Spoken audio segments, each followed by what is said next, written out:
Okay, this is a general oracle card reading for the Scorpio for next month of January 2019. And remember, it's a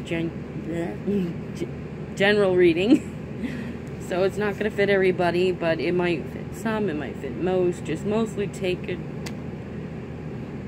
you know, what makes sense, and then leave what doesn't. Also, I'm going to be doing things a little differently. I'm only going to be pulling out 4 cards from now on when I do these readings, because sometimes a lot of cards were coming out and it was too time consuming. Also, if a card comes out upside down, I'm going to start trying to read it that way as well. You did have 2 cards come upside down. And if it doesn't make sense, I will say what it means to me when it's right side up.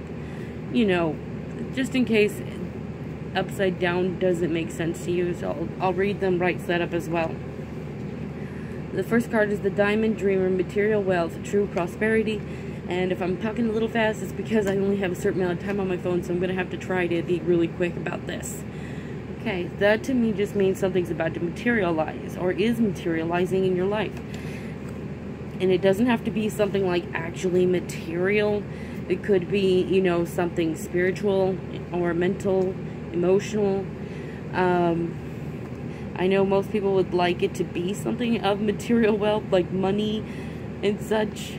But, you know, that's not how life always works out. But having something spiritual or emotional or mental or in your maturity to grow and materialize is probably just as valuable, if not more valuable, than money. At least in my opinion. Gaia's Garden, Fusion, Abundance, reaping what you sow. That just means you'll be getting in your blessings. Whatever you've been sowing into, you're going to start to reap the benefit of it, the blessing of it. Now, is that money, or is that a job, or is that your spirituality? Is that your mental growth, as in learning, educating yourself? Is it something more emotional or spiritual? That is up to you. You know, you're all individuals.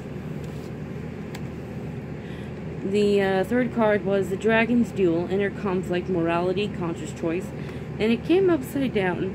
So to me, likely it's going to be inner turmoil, a decision that has to be made and you're a little confused on what to choose, or it could be like your heart and your head having an argument, like you're not sure which one to listen to. Though if it had come right side up, I would think it would mean facing karma. Because if you notice, these dragons are kind of going on in this figure 8 thing, which is also this symbol. You know, if you turn it sideways, the number 8, then it becomes the infinity symbol, or at least similar to it. You know, so also it can represent what goes around comes around kind of thing. So if it's right side up, I would have thought that that meant that you're facing some sort of karma, or maybe you're clearing out your karma, you know, getting it all cleared up and cleaned up. But it came upside down, so I'm going to guess that it's more of inner turmoil, an argument between your head and your heart, or multiple decisions and you're not sure which one to choose.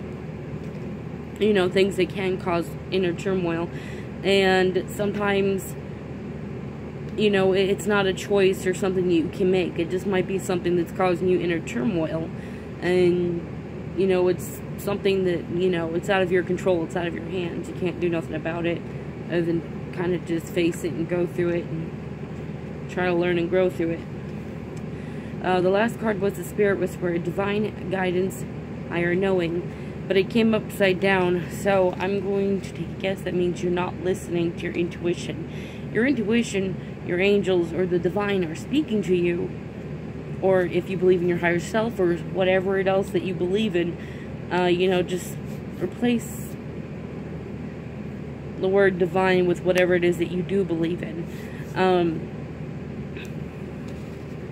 You know, so to me that's like the intuition card, where intuition is whispering to you, divine guidance is whispering to you, your angels, your higher self, Buddha, whatever, it's whispering to you in your gut, but you're not listening to it.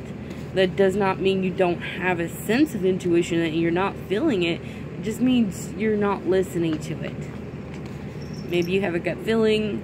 Maybe you're afraid to trust that gut feeling. You know, for whatever reason, it can be different things. You're not listening. You know what it is, but you're not listening. Now, that does not mean that I judge you for not listening. You know, I think everybody goes through that where they have their intuition saying something and they're too afraid it's too good to be true, or it can just be the case of, but intuition, I want this, and you don't know. Your intuition's got a better plan of something you do want ahead of for you, and you end up arguing with your intuition, but honestly, it's in your best guidance to follow it. This also does not mean that you're permanently not listening to your intuition. I think at some point, the majority of people do eventually listen to their intuition when they can see fighting it is not working out. So, you know, it's like one of those, okay, hands in the air, you surrender, you're like, okay, intuition, I'm gonna listen. So it doesn't mean it's permanent. It might mean that you are just, for right now, ignoring it, not listening to it, or too afraid to trust it. Maybe you just don't have enough confidence in yourself to trust yourself. That can happen too. You know, even I, as a practicing psychic, even when my intuition is running, I often am my biggest critic. I will question myself, and it's not because I don't trust myself. It's because I think in order to be a good practicing psychic, I need to question myself. Because if I don't question myself, then I'm getting arrogant and egotistical, and I'm unable to take correction. But sometimes I also take that criticism a little too far on myself, which is human and normal to do. But eventually, you know, when everything starts falling into place, I realize, okay, I can trust my intuition. I need to stop worrying. So, you know, it can just be a human reaction to be your worst critic. You know, you criticize yourself, you don't trust yourself, you put yourself down. So it may not be that you're ignoring your intuition because you want something different, or you don't think you like what you're feeling, or you don't know if you can trust it. It may be that you're just criticizing yourself. But intuition in the end will, you know, I believe will reveal all, and you're going to wish you had listened to it, and you're like, okay, intuition knew the whole time. You know, and if you aren't somebody who ignores your intuition, well, then don't take the card as that. Take it as it is, right side up. Your intuition speaking to you and you're listening. Okay, that was it for the reading.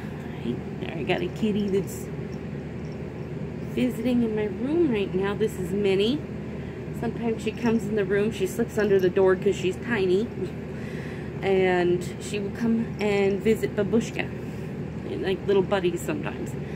Alright, sorry, getting distracted with a cat. That was the reading. I hope you enjoyed it. If you don't, I will still flash the cards to you to use your own intuition of what you feel you think it means, because it's general reading. It might make sense to a lot of you, but some of you out there might not make any sense at all. And, you know, I want to give you that chance to read the card on your own then.